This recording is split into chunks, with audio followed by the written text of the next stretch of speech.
Pemirsa, sudah menjadi korban penodongan oleh wong yang tidak dikenal.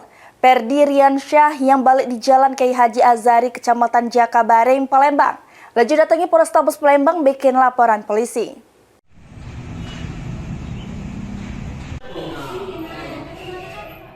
Nasib apes yang dialami Perdi Riansyah yang balik di Jalan Kiai Haji Azhari, Kelurahan 9, 10 Ulu, Kecamatan Jakabareng, Palembang, sudah menjadi korban penodongan oleh wong tidak dikenal.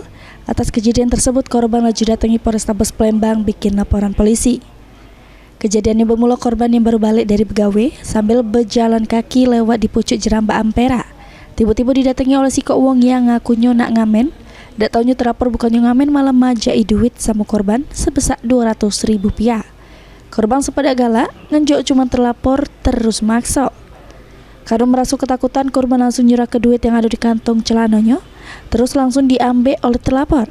Ditambah ke korban terlapor yang majai dirinya dewean. Atas kejadian tersebut, korban yang mengalami kerugian sebesar Rp20.000. Mana kita? Di Ampera. Oh, gimana kronologinya?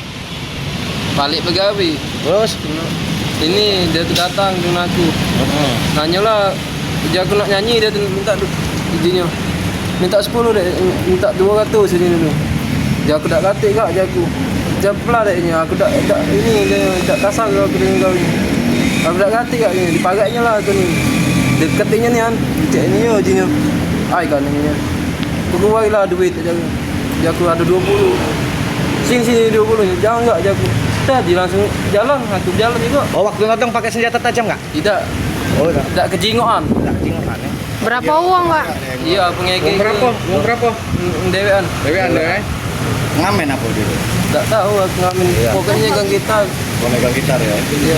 Ini laporan korban sudah diterima pihak kepolisian, terus bakal ditindaklanjut oleh petugas Satreskrim Polrestabes Palembang. Suryadi, PAL TV.